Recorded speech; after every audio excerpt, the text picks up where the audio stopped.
Thanks.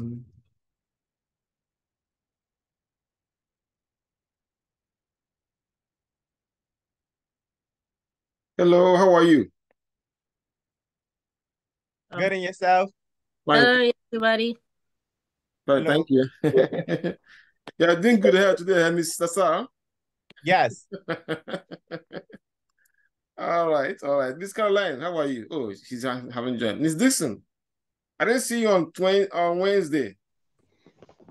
Yeah, I had an engagement. Are you always the first time? I told you I would beat you on Wednesday. I'll come to the class first. Then on Wednesday, you chickened out. No, I had something to do. Yes, that's what you did. I'll be there Monday. Okay.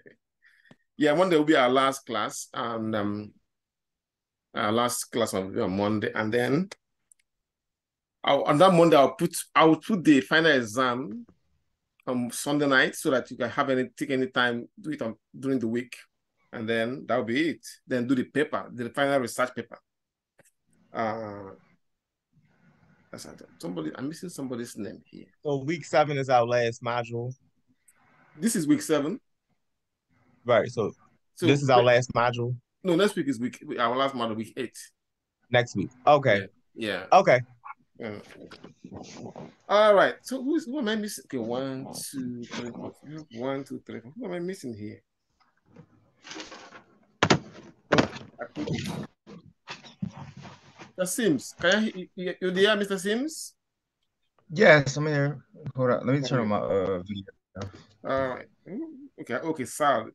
It's Sal I was missing. All right, let's begin. Tonight is just a few things we need to do tonight, and I will let you go so that you can go and continue with your papers. So I wanted to get you started on this. The World Bank. We're still on globalization and business. Now, I'm sure most of you have heard of the World Bank. World Bank is an international financial institution formed after is one of the institutions that were formed after the Second World War. Excuse me. And the main goal is to end extreme poverty and to promote shared prosperity among the nations, among the member nations. So, like I say, it was established in 1944 and was officially created during the Bretton Woods Conference. This conference took place in the United States from July 1 to July 22. But then nations they've gotten tired of so much empire building, isolation policies. And also they want to pull their, cooperate more so that they can build, a global economy that is strong and prosperous. So they have this meeting at Bretton Woods, United States here in New Hampshire. So then that was when they set a new international economic order based on rules, not based on the strongest country. This is one of the reasons why the strongest country cannot just keep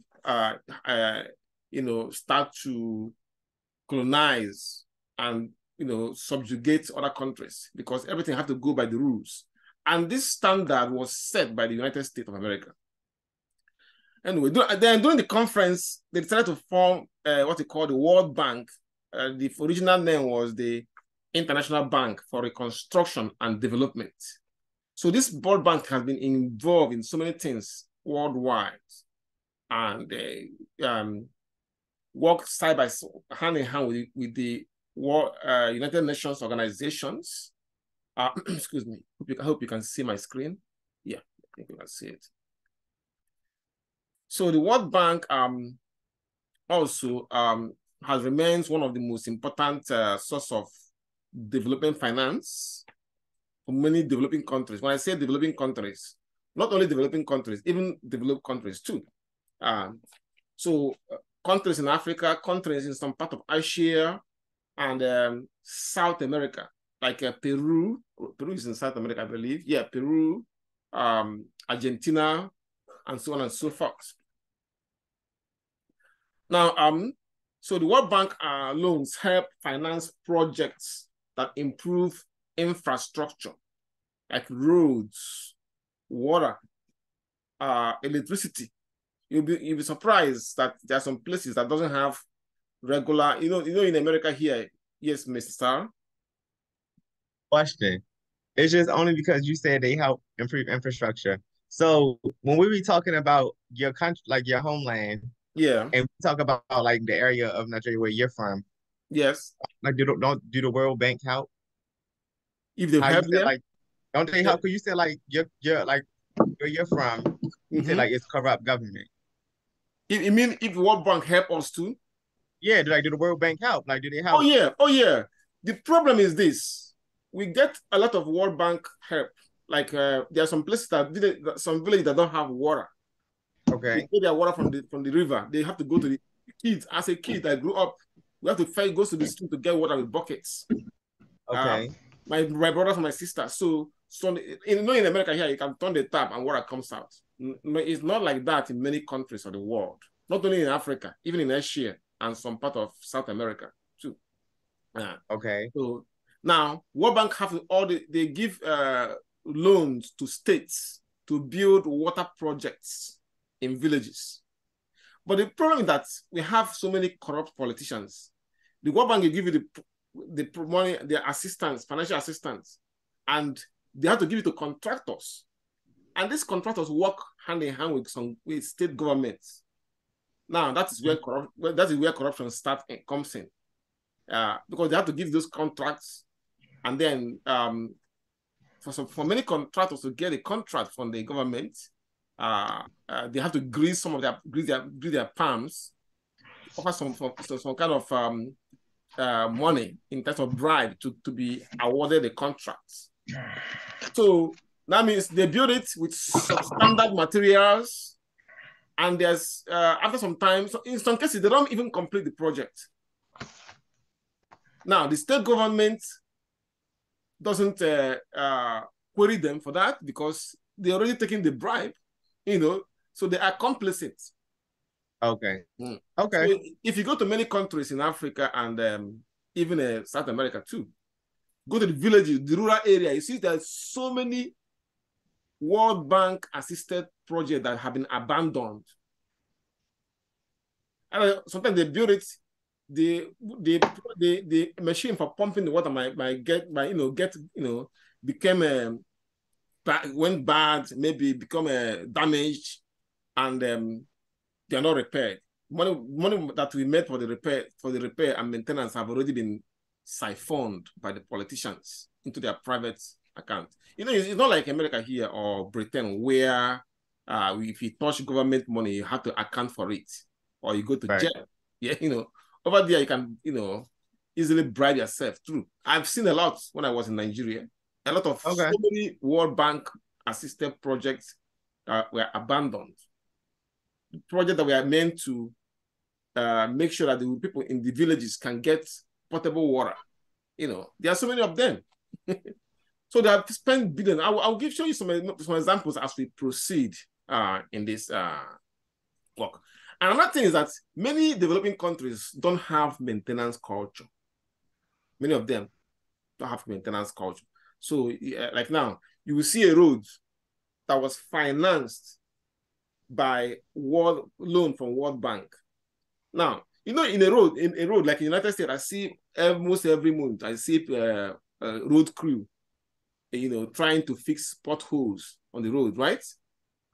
Yeah, usually many roads I see in Baltimore were built like 30 years ago, but due to continuous maintenance, those roads are still working.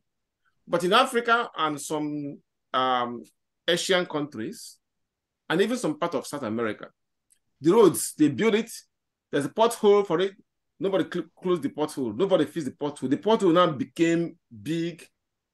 At a point, the whole tarred road will become bad. So that at that time, you can't maintain it anymore. All you have to do is to scrape the whole road and start building a new road over. So because of that lack of maintenance culture, they build the road, they don't maintain it. It doesn't last for a while. The road will become dilapidated, and then you can't maintain a dilapidated road. All you got to do is to build a new road, scrape the whole surface and resurface it. So that's the problem we are having. That maintenance culture is not there.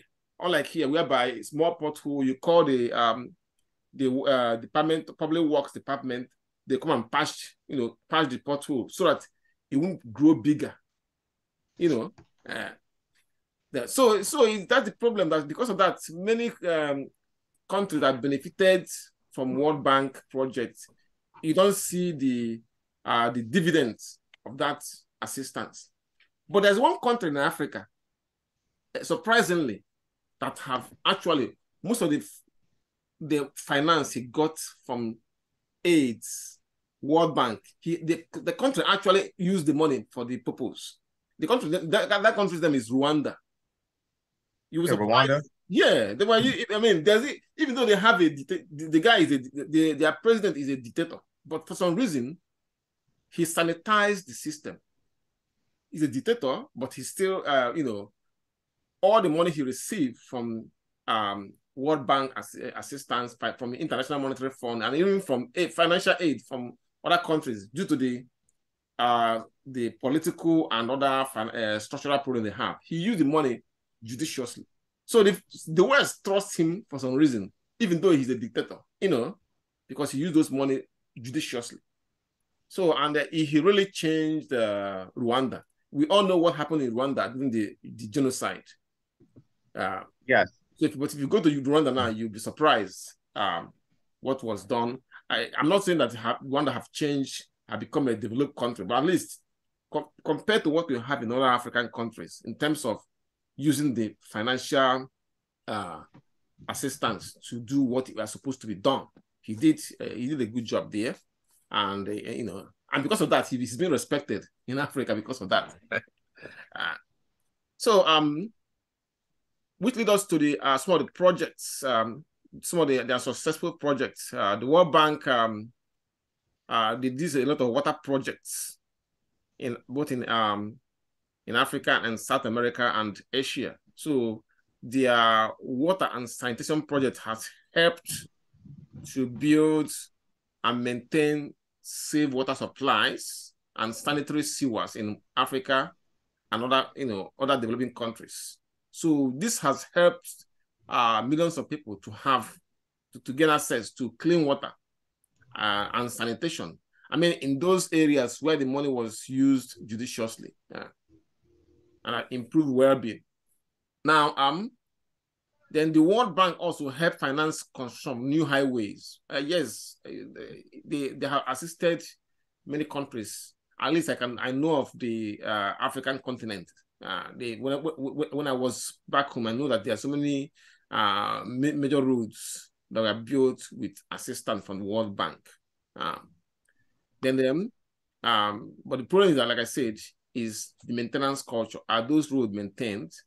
Because if you don't maintain a road, it won't last. Highest 5 to 10 years. It will go back to become a dead road, But if you maintain it, it can stay 30 years, even 40 years in some cases. All you need to do, those bad areas, you remove them and put a new one. And there's a way the construction company does that, and that will make the road to last. So that means you don't have to spend so much money to build a new road because you kept maintaining the old ones.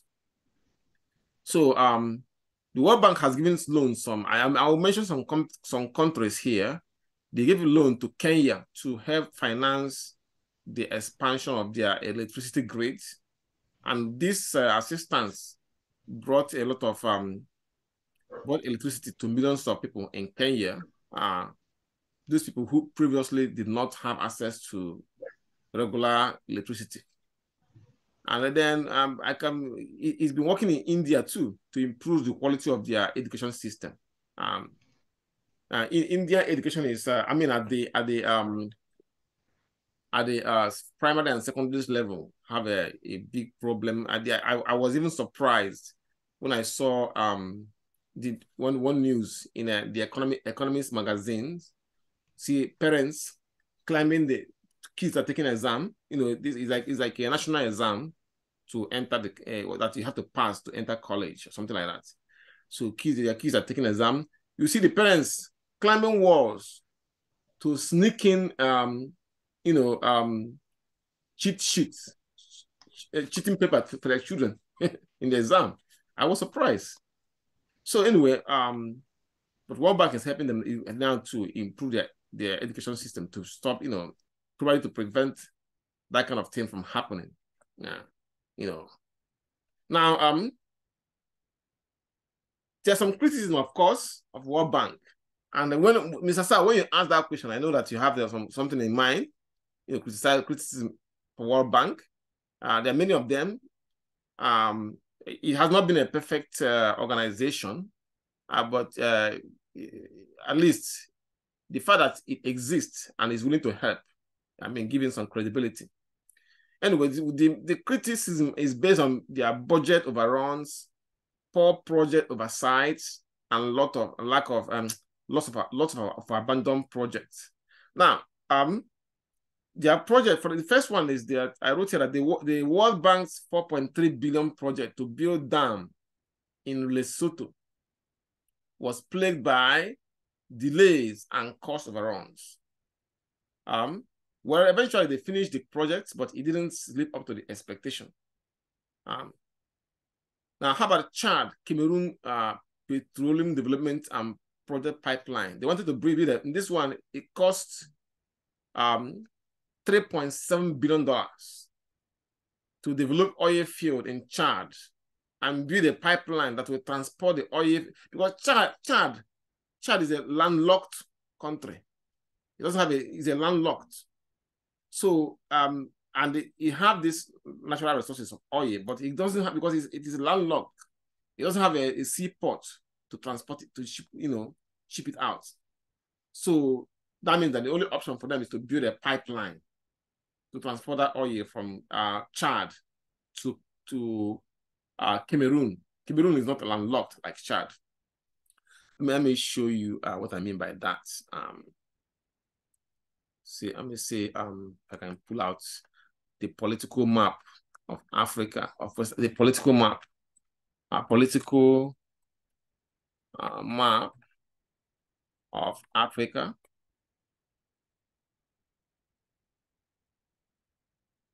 Okay, let's see if this one is clear enough. Okay, I'll share it. Okay, you can see Chad. Can I make it? Hold on, let me see. 1 minute. You can see Chad here. You can see right here.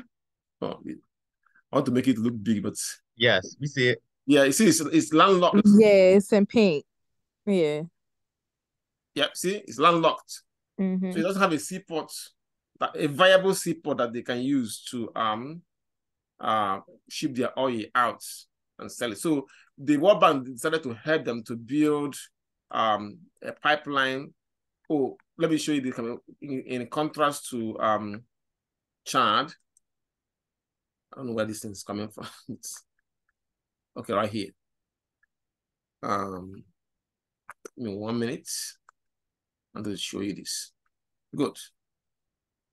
Now I can see Cameroon is, I want to show you Cameroon. Nigeria is not like, Nigeria has seaports from sea. I want to show you Cameroon. Cameroon is here, but I want to make it bigger. Okay, let me go there. See if you right click. Hmm? See if you try to right click and see if it allows you to like zoom in. Oh no. Yeah, it didn't work. Let me put it somewhere and then make it bigger. Let me put it in Word. All we gotta do is pinch the screen and zoom it in. That's what I'm doing. The screen on it and zoom it? Yeah, just Let's pinch it. put- Like Yeah, we zooming can on your zoom it own. in on our end. We Or can do you it can on our push end. Control and plus and then make your screen larger. Control and plus sign. Oh, okay, Control and plus sign. Okay. Yes. Let me try it. Control and plus sign. Keep pushing it. Hold control and push plus. You make it bigger. And you make it smaller, push control and the minus sign. Oh. Okay, anyway, let me try this. Oh, okay. All right, you can see Cameroon, right? right here on this. You can see my hand. Yeah, in green over That's there. Cameroon. You can see right By there. Nigeria. It doesn't Okay. have, it's not like landlocked like Chad. So I can control see, Chad is landlocked here. So now, so they need to transport. The World Bank wants to help them to build a pipeline that will transport their oil from Chad to Cameroon. From Cameroon, they can now export it. So that project is $3.7 billion project. First of all, they will develop the oil field and then in Chad, and then build a pipeline that will transport it to Cameroon. But it was abandoned in 2013 due to concern about corruption and of environmental damage. But in Africa, we are not really so much concerned. We are not as environmentally conscious as you are here. So I'm thinking that it's more of corruption, because what bank have limitation on what they can do in those countries, since they have to work with the politicians.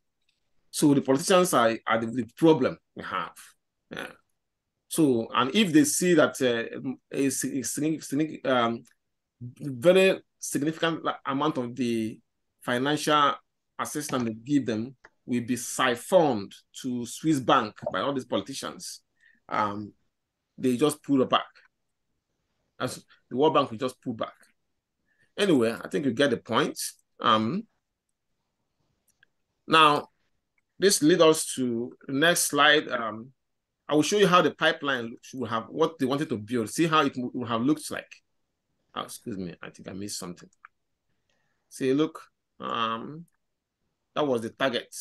So you can see where we have Chad all the way to Cameroon. That was the plan, the way the project was planned, but eventually it was abandoned. So that the World Bank had been criticized, and as a matter of fact, there was a time I went to. That time I used to do my taxes. I used to leave the job to professionals, but eventually I started doing my taxes myself. So the guy I went to he's from Africa. He's from Chad, as a matter of fact, coincidentally.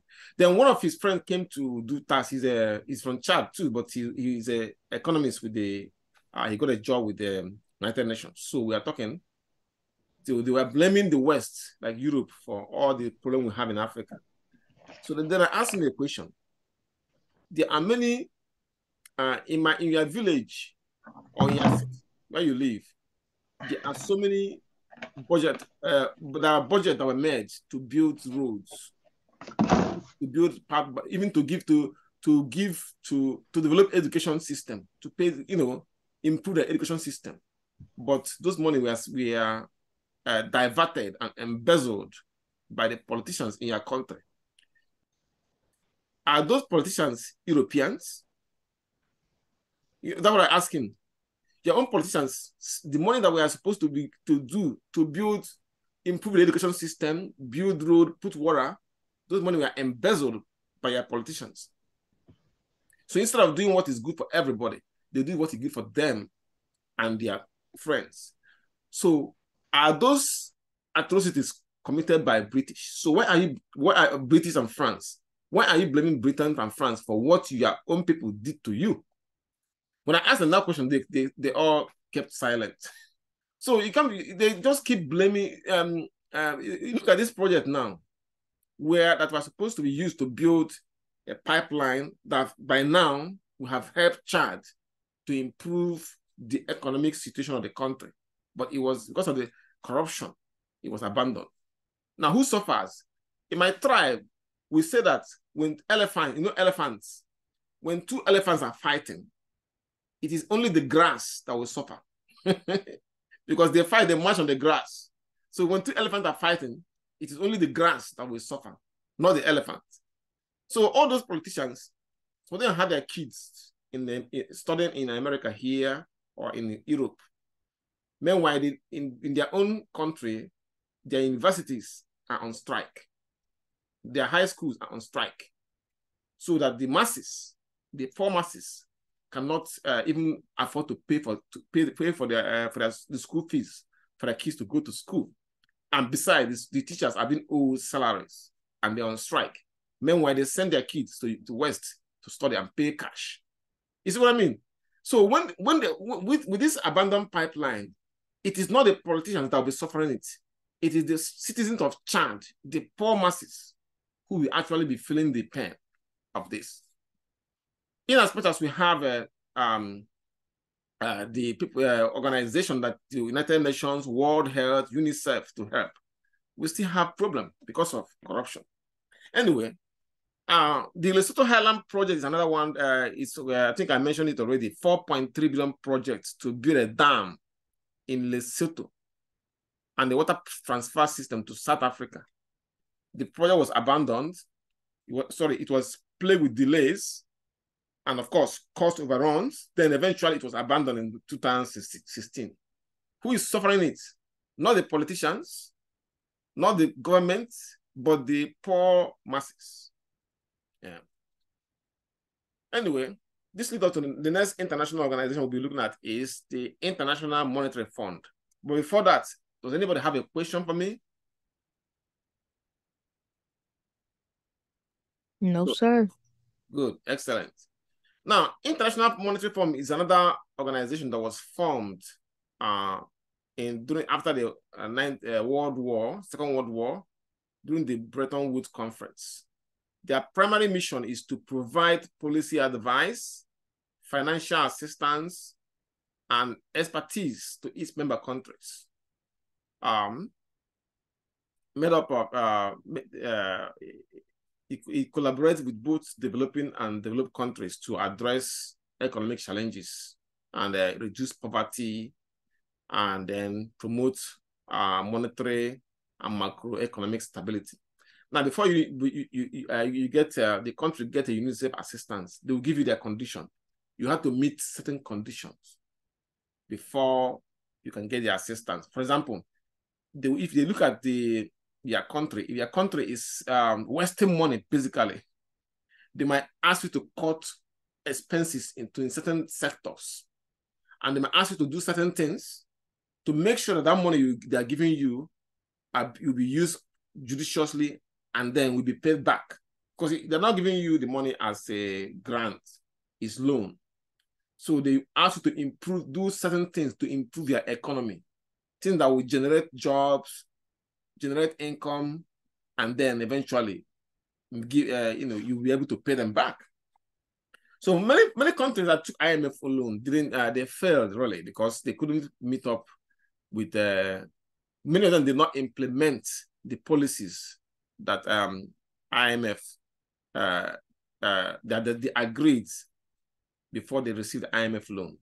And my country is one of them, Nigeria. I got the IMF loan in the 80s. And since then, and virtually everything that IMF told them to implement, none of them was implemented. So we're not able to pay the loan. Well, eventually, some of those loans we are forgiven over the years. But then the bottom line that any country that took IMF loan and then implemented what they agreed before that loan was approved, those countries are doing well. For example, Greece, there were times they were in crisis, financial crisis, and then they received IMF loan and they followed suit with they meet the conditions of IMF, and Greece is thriving today. Anyway, IMF also give financial assistance to. Wait, I have one question before you. Yeah, go ahead. Go ahead. So, all right, so they keep giving money to these countries, and they're like not doing their end of the bargain. So what happened? They like reapply for the loan. Like, do they get the money again? Well, if you're they cannot get the money again if they didn't pay back the original one. But sometimes, like how you consolidate your loans. Yes. Yeah. Sometimes, even though you still owe them, but you are willing to meet. You are willing to meet. Allow with me the conditions and allow IMF to supervise to send their, I would say, supervisors. This is a general term to use, to supervise those projects in your account to make sure that you are following it. They might give you a kind of something like similar to a consolidation loan, that you can use to achieve that goal. So some countries get second IMF loan, even though they defaulted in the first one. But in the second one, they are willing to really allow IMF to do their oversight, supervise every step in the project and to make sure that they implement at each stage what they are required to implement before the loan will be approved. Yeah. Okay. Okay. Now I'm gonna play a short video that will about World Bank and IMF that will explain a lot of things to you. Let me see. Give me 1 minute. Let me pull the video. Let's start with the World Bank. Okay. World Bank video.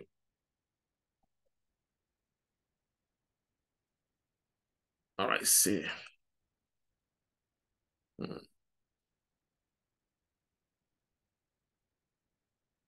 I think, okay, got it.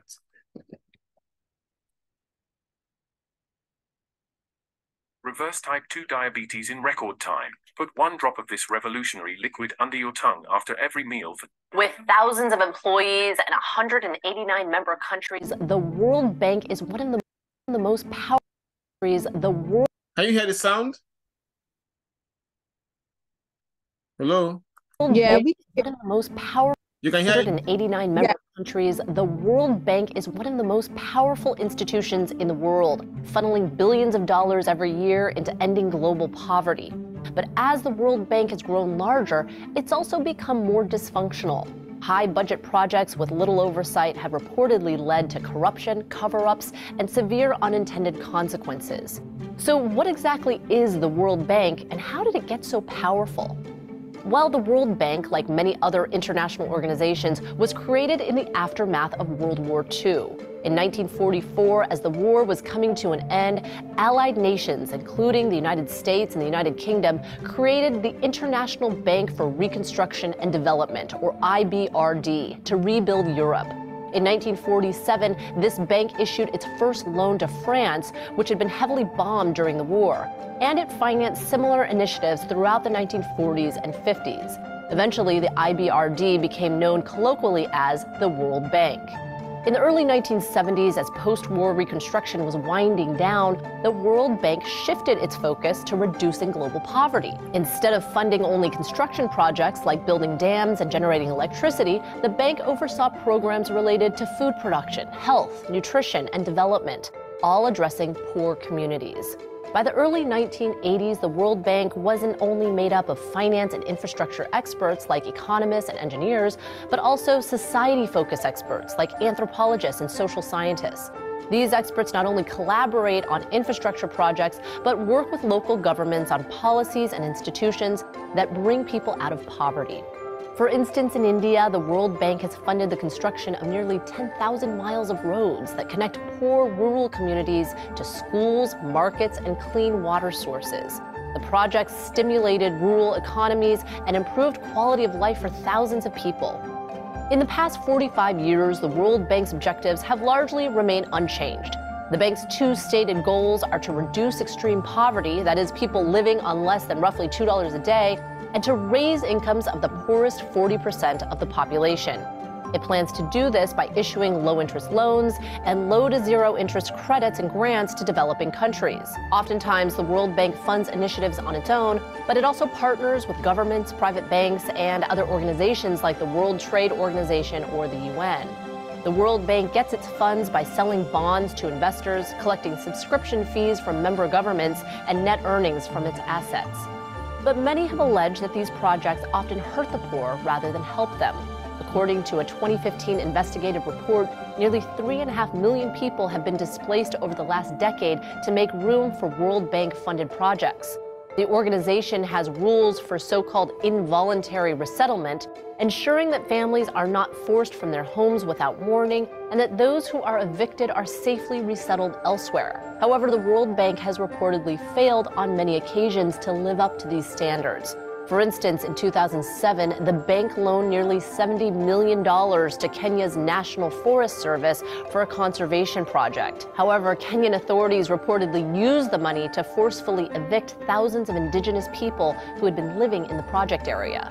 Between 2007 and 2014, up to 1,000 indigenous homes had been ransacked or burned to the ground. Representatives from the World Bank have acknowledged flaws in their involuntary resettlement program, but have yet to make any major changes. This isn't the only criticism of the World Bank. Many allege that loans to developing countries end up in the pockets of corrupt leaders. Others criticize the way the institution is governed, which gives considerable power to a small number of Western countries. Representatives from the World Bank have said they're looking for better ways of achieving their goals.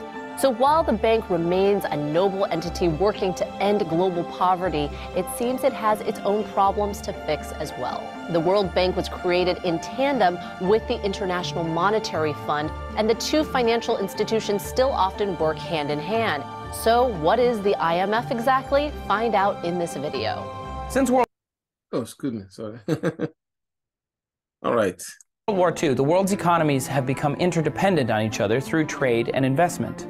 While this helps strengthen the global financial system, it also creates weaknesses in the economic chain. All right. I think that summarizes a lot of things for us. We're gonna watch the one for International Monetary Fund after we covered that section. That's where we are, International Monetary Fund. Another thing that IMF does is, what we call the balance of payments. Balance of payment is the simplest way to explain the balance of payment is this: when people buy goods and services from America, and then let's say that let me take you to this page. Let us say that this is China. Okay. This is United States. Okay. United States. Yeah.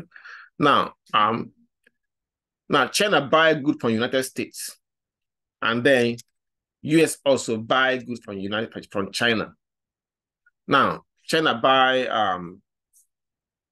IT and software from United States, and the US buy other goods from China, like electronics that are manufactured already from China. Let's say that China pay for those things that they bought from US, and US also pay for the stuff that they bought from China.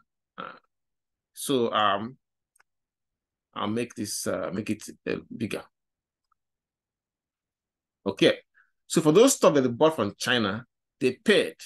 I think the best way is to use something like this graph to do it. Okay, China. Okay, and this is United States.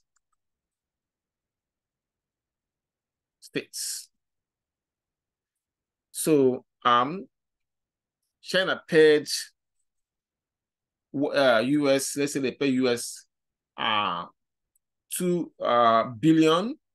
They bought $2 billion worth of goods from US, but US bought $3 billion. I'm just using this as an analogy. Worth of goods from China. So that means US bought more from China. So the balance of payments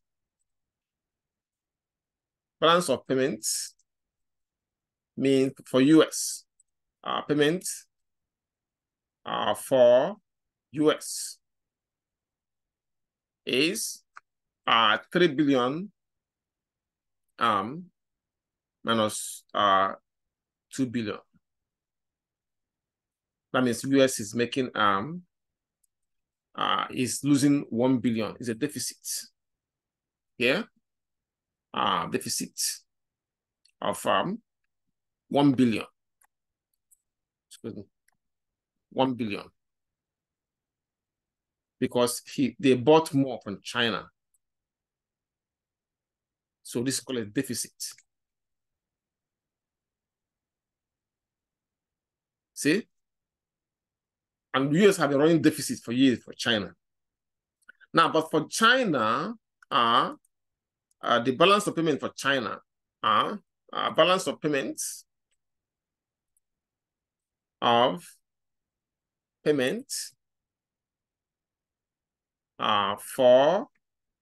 China is surplus. They have gained 1 billion from that business, from that transaction. Okay. Now, this 1 billion that deficit that US has, if they have that money, they will use it to finance, maybe they might put the money in education, finance education, or maybe provide more health care, you know, but they don't have it because they are surplus, they are running deficit with China.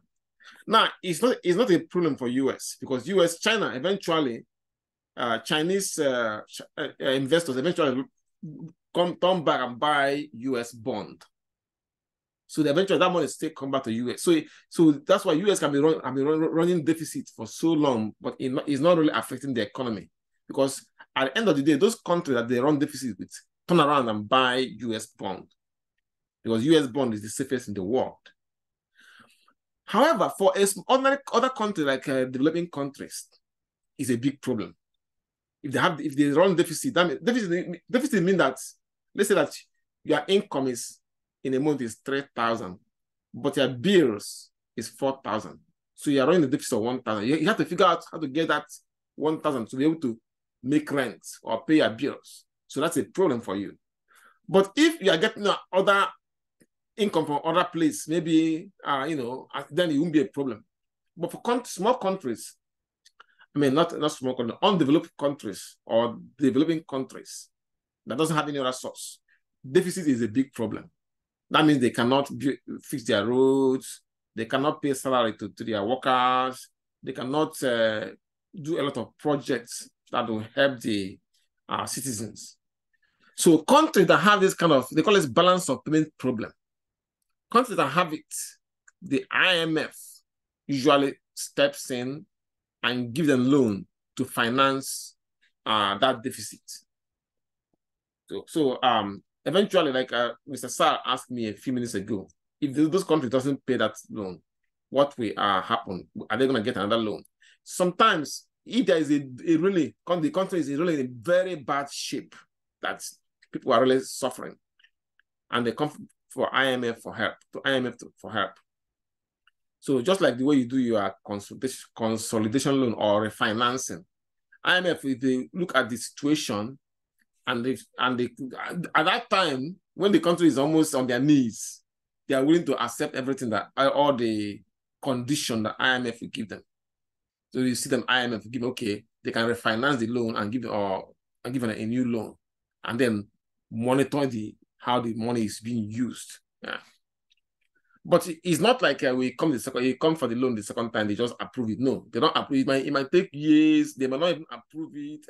It's really difficult to get another loan from IMF if you defaulted on the first loan, but it's possible. Yeah. So now the IMF also offer technical assistance to improve economic policies in many countries. I'll give you some examples of this. Examples on this one. Excuse me. You look at this country. Yeah, Greece. I have mentioned Greece already. IMF provided them loan when the country was really in a very bad shape in 2010, 2011, around that period.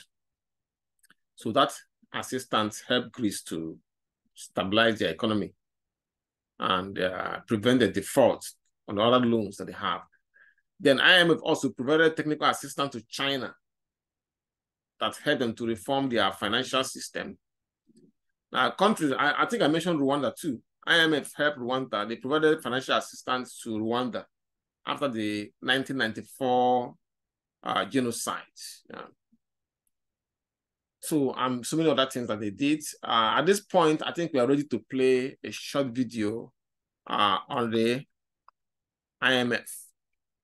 So let me put it in, and you can just relax and watch. Let's see, what is it?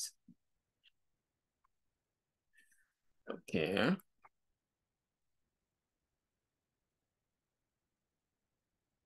You want quality candidates? We've already found them. I never get tired of clients reaching out to me and expressing their gratitude.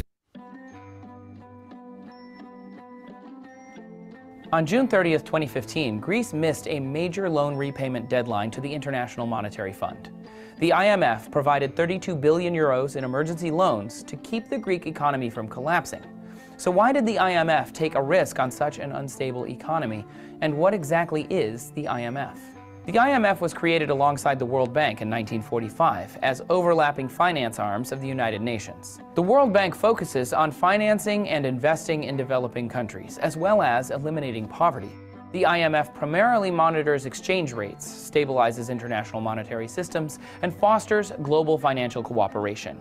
Since World War II, the world's economies have become interdependent on each other through trade and investment.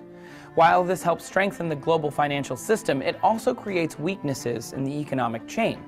When an unforeseeable crisis like a recession or natural disaster destabilizes one nation's economy, that can severely affect dependent countries. The balancing force of the IMF prevents any potential domino effect in collapsing economies. The IMF is one of several global banks that provides loans to troubled economies to promote a stable world economy.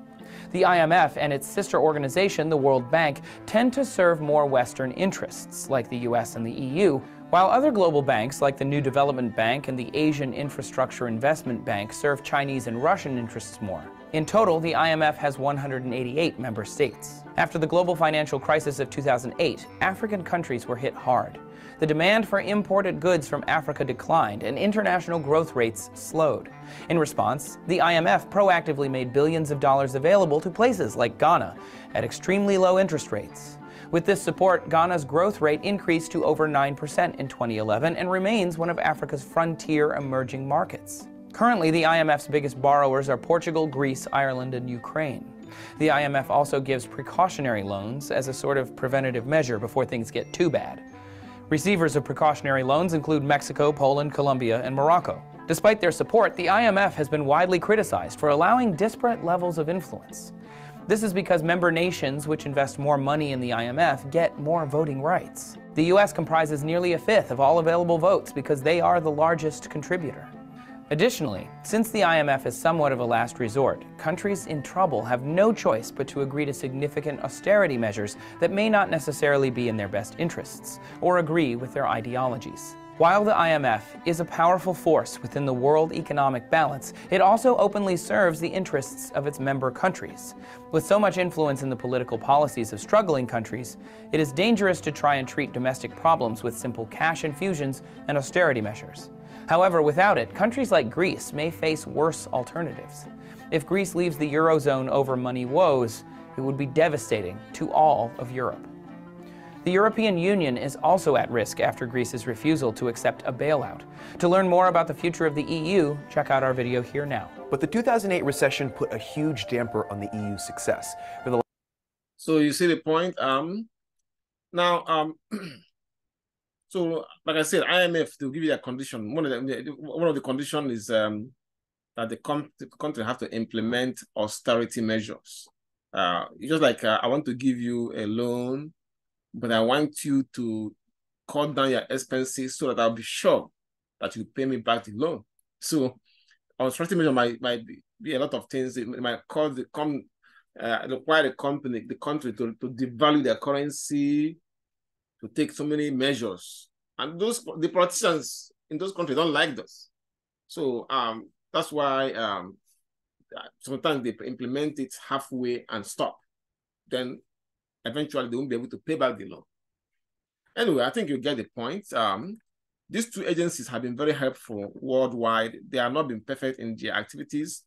Sometimes their activities are hampered by the beneficiary countries, but their existence have really helped to make the world a better place.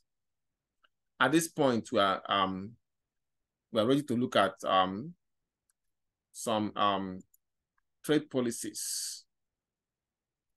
I wrote here that global trade involve the exchange of goods and services across international borders. So usually, as a matter of fact, world trade, or what sometimes people call global trade, is a major driver of economic growth and prosperity worldwide. So it has increased significantly in recent decades as well. Not only that, global trade is currently estimated to be about a third of all the goods and services produced in the world. Now, there are usually there are some policies that countries make to promote this trade. And some of those policies are, we call them, have a list of them. Some of them are called regional trade agreements, which simply means the agreements between two or more countries to reduce or eliminate tariffs and other trade barriers. I think I explained what tariff is in the class. Tariff means a kind of an import duty. So if you are bringing good, let's say you are bringing a corn from Mexico to sell in US, and if because corn from Mexico, let's say that it's cheaper in Mexico, and we want to bring it to US to sell. I mean, so it might cause a lot of because of the fact that corn is cheaper. Your corn is cheaper. It might drive a lot of US farmers out of business. So what the government does is they impose a tariff, a tax on your corn. So if the US farmer is selling their corn, let's say $5 per pound, and your own corn, you the Mexican who is importing it to US to sell, you are selling yours $2 per pound, then the US government might impose a tariff of $3, so that even if you bring it in US, you'll still be selling it at the same price as the US farmer, so it wouldn't drive them out of business. So they call it tariff. Now, with a regional trade agreement, US and Mexico might decide, okay, we won't have any tariff on all our everything that Mexico bring in the US, there won't be any tariff on it. And everything that US sell in Mexico, there won't be any tariff on it. So that's to give you an example of what regional trade agreement means. So US have that with, there's one that US have with Canada and Mexico. That one is called NAFTA, which is the acronym for North American Free Trade Agreement. There's another one, that we also have the European Union. This is what most countries in Western Europe have that. Then ASEAN, which is Asia Association of Southeast Asian Countries. This is for Asian countries. Another type can be of regional global trade agreements can be they can be in form of custom union. A custom union simply they're just a type of regional trade agreement in which countries agree to allow free trade on goods within the custom unions. Sometimes it might even involve services, but mainly goods within the custom unions. So in other words, they agree to adopt a common tariffs. Maybe it might say, okay, since we are, let's say that I will give you an example with on this place again. Let's say that we have these countries because let's say United States, okay. We have Canada, we have Mexico. Okay, these countries decide to trade among themselves, and if they have a custom union, they must say, okay, any goods that goes from US to Canada or from Canada to US or from Mexico, we will charge only tariff of 1% tariff. Professor. Yes, ma'am. Oh, look at my view real quick. QC. Hold up, how put it on? Say You it see again? anything? I'm just seeing a kind of a You peak. see me? I see you, yes. Now, yes. You I see see a you now. pool? Is it this autumn, right? Yes. So Is my video thing on? yeah, my video is on, yes. I see your Oh, can hair. you see? What do you see? Your hair. Oh, okay. Do you see anything now? The pool? There's one that look like kids at the back, at the background. Yeah, but can you see the pool though? I'm up top at the balcony. I just want y'all to see. Yeah, Or it's too far away. Huh? You say you. What do you want to tell me? What'd you say? Well, I'm trying to figure out what you want to tell us. Nah, I wanted you to see my view. You know I'm in Florida. That's why I told you I was going away. Remember on Wednesday?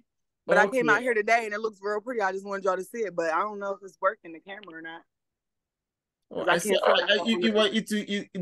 This one now you're showing me now is look vague. I can't see everything very well. Oh, because I think the blur thing is on the background. Yeah, you look at blood, yes. How do I take the blur off?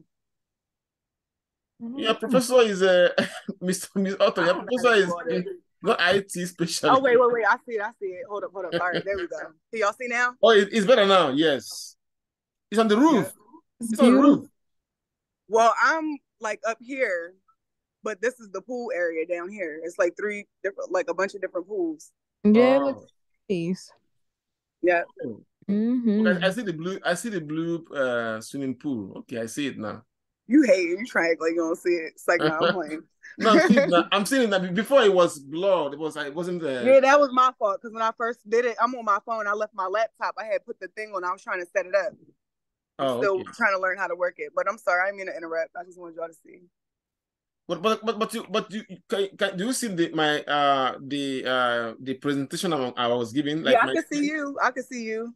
How about my screen? I don't know how to work mine. How about my screen here? Like where I can see you. I can see your map in the background, your red couch. Okay. Yep. You got a striped shirt on. Okay, good. Yep. All right, my bad. No problem. So now we have this. So now these three countries form a union, for example, custom union. So anything that they sell, that Mexico want to sell to Canada, they will pay only 1% tariff to bring it into Canada. And if Canada want to sell that good to Mexico, they will pay only 1% tariff. But if a country like England that is not a member of this custom union want to sell, let's say, clothes to Mexico, then because it's not a member of the union, it will be charged up to 5% tariff. See, any other country that want to sell stuff to US, Canada, and Mexico, that as long as that country does not belong to this custom union, they will pay higher tariff. See? So that is another a good example of how the custom union work. So yes. Before you go, huh? So for custom unions, so for your example that you just had, so can a country be in more than one custom union at the same time? Of course, it can be in different unions if you want. Yeah, sure. That's why we have so many of them. Like being in this custom union and another association. Like in Africa, we have West African ECOWAS, Economic Community of West African States. Now, even within those states, we also have our African Union. That one is every African country almost belongs to that one. So yeah, of course. There are so many of these associations. It goes through different dimensions. So in a custom union, they agree to adopt a common external tariff against non-member countries. So that tariff, we call it the common external tariff, or CET. Then another one that we call, another type of trade agreement that we call common markets, like the European, I have already mentioned this, ECOWAS. This is for Africa. We have Economic Community of West African States. This one is only those states in West Africa belong to this group. They have other groups. Some of those states are member of other associations or trade agreements. Like Nigeria, there was a time Nigeria have Nigeria have what they call it NEPAD with one of these countries in Caribbean. They call it New Partnership for Development. Yeah, Nigeria and one country in the Caribbean had that trade agreement. I forgot the name of that country. That was some years ago. Yeah. So it's possible. Yeah, sure. Now, so for the common market, the trade agreement, the regional trade agreement goes beyond custom unions by eliminating internal barriers to trade, things like quotas and non-tariff barriers. So the common market adopts external tariff against non-member countries. A good example is ECOWAS. So we have economic unions too, like the one we have European Union. So under the economic union, they are mostly integrated. Well, it is as a regional trade agreement, it is the most integrated because they have their own currency, the euro. You all know about the euro. So they go beyond the common markets and they also permit free movement of resources. Not this time around, not only goods, but also services and labor. That's why somebody in France can look for a job in Germany without having to, to go through a lot of hassles. Britain used to be in the European Union before, but eventually they left because during Brexit, they call it. I think they left in 2016, either 2016 or 2000 something. They left. Anyway, like I said, the economic unions go beyond the common market by also permitting the free movement of goods and also labor and capital. So usually they adopt a common currency and also common external tariff against non-member countries like other unions. So there are a few things we need to know about trade policies. One is that they help to increase economic growth, promote competition, and they also help in lower the prices for consumers among the member countries. Not only that, they help to create jobs and boost exports among those countries that are involved. Like that time, many people from Romania, like Eastern Europe, where the economy of Eastern Europe is not as thriving as the economy of Western Europe. So many people, many professionals in Eastern Europe, Romania, what's the name of those countries? Romania, we have what's their names in the Eastern Europe? Even Ukraine. No, Ukraine is not a member of the European Union. There are some countries. Let me see what other countries. I think I would say Hungary. Yeah, Hungary. There's a country they call Hungary, and they're able to travel to Europe, to Britain, to get a job there, better jobs than what they have in their countries. Even to Germany. Germany is almost like the superpower of the European Union. So now, not only that, global trade policies can also have some drawbacks as well. They can lead to job losses in some sectors. And then they can also make it more difficult for government to protect their domestic industries. Because they are, okay, this country belongs to the union. We can make, before we join the union, our steel is very popular. People buy it. But then after we join the union, we discover that there's a member of our union that is making cheaper steel than us. So that means our market in the steel will go, will disappear. But there are other benefits we can get to compensate for that. Yeah. Anyway, bottom line is that they have their own global trade policies have their pros and cons.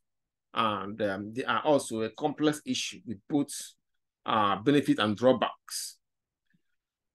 At this point, I think we have had enough for the day. Any objection to us ending the class now? Hello? No objections. Okay, good. So I will see you guys on Monday. Let me let you go so that you can continue with writing their final research papers and to get ready for your final exam. I'll make the final exam available Sunday midnight, by midnight Sunday, so that let's say by 1 a.m. so that it will be the next day. The school requires that we put the final exam on the week, on the final exam week. Any question before we leave? No.